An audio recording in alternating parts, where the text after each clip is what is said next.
warahmatullahi wabarakatuh. Alhamdulillahilladzi arsala rasulahu bil huda wa dinil haq liyudhhirahu 'alad dini kullih wa kafa billahi syahida. Amma ba'd. Yang pertama, marilah kita panjatkan puja dan puji syukur kita kepada Allah Subhanahu wa taala yang telah memberikan kita rahmat dan juga nikmatnya sehingga kita masih bisa berkesempatan untuk bertemu dengan bulan Ramadan kali ini. Alhamdulillahirabbil alamin. Kemudian salawat serta salam atas junjungan Nabi besar kita, Nabi Muhammad Sallallahu Alaihi Wasallam, yang mana beliau telah menunjukkan kita dari jalan yang gelap gulita menuju jalan yang terang benderang, yakni ad-dinul Islam. Sahabat Mudipat yang dirahmati Allah, gimana nih puasanya sejauh ini? Semoga tetap semangat dan tetap lancar ya. Nah, di tengah kesibukan kita sehari-hari, apalagi di bulan Ramadan yang penuh dengan aktivitas ini, jangan lupa sahabat Mudipat untuk tetap meluangkan waktu sejenak untuk beribadah kepada Allah. Nah, di video kali ini kita akan membahas sedikit tentang me time bareng Allah. Sahabat Mudipat mungkin sudah sering ya mendengar kata atau istilah me time. Nah, biasanya itu me time digunakan untuk menggambarkan kalau kita sedang melakukan hal-hal yang kita sukai, atau ketika kita sedang bersantai, atau bahkan ketika kita sedang menikmati waktu kita sendiri gitu. Nah, di bulan Ramadan ini kita bisa loh untuk melakukan me time bareng Allah. Gimana tuh maksudnya? Me time bareng Allah itu artinya kita meluangkan waktu khusus untuk beribadah kepada Allah Subhanahu wa taala dan mendekatkan diri kepada Allah.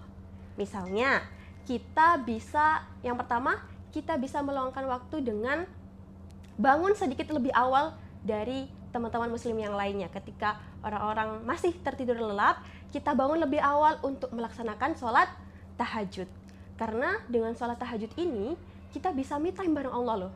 Dengan sholat tahajud, kita bisa bercurhat sama Allah, bercerita sama Allah tentang apa yang keresahan kita, atau apa yang sedang kita lalui. Kita curhat sama Allah, kita minta ampun sama Allah, dan kita bisa berdoa kepada Allah di salat tahajud itu. Dan itu juga salah satu bentuk me time bareng Allah.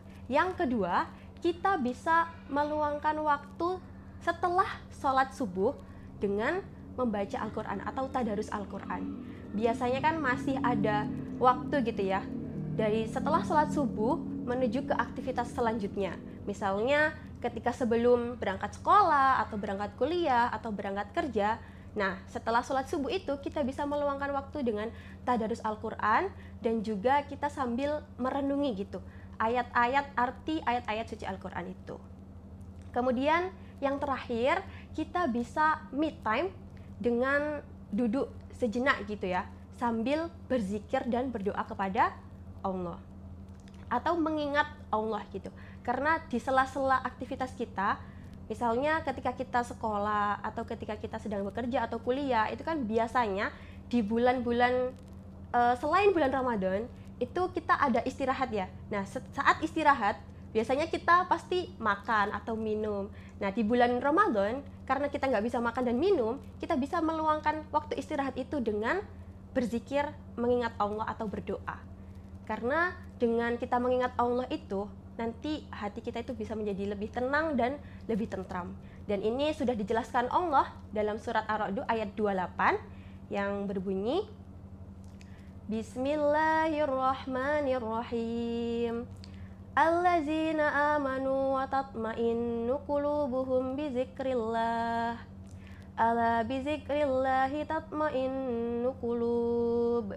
Yang artinya, yaitu orang-orang yang beriman dan hati mereka menjadi tentram dengan mengingat Allah. Ingatlah, hanya dengan mengingat Allah, hati menjadi tentram. Surat Ar-Ra'd ayat 28.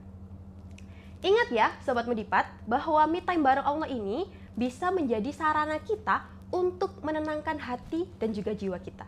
Di tengah hiruk pikuk kehidupan dunia, kita juga perlu me time untuk kembali fokus pada tujuan hidup kita. Tujuan hidup kita ini apa? Tujuan hidup kita ini adalah beribadah kepada Allah dan meraih ridho Allah. Jadi, yuk kita manfaatkan momen bulan Ramadan ini untuk me time bareng Allah, dan jangan biarkan kesibukan dunia membuat kita lupa untuk beribadah dan juga mendekatkan diri kepada Allah. Sekian, semoga tausiah singkat ini bisa bermanfaat bagi kita semua dan khususnya bagi saya. Terima kasih. Akhir kata, nasrun minallah wa fathun qarib wa basyiril mu'minin. Wassalamualaikum warahmatullahi wabarakatuh.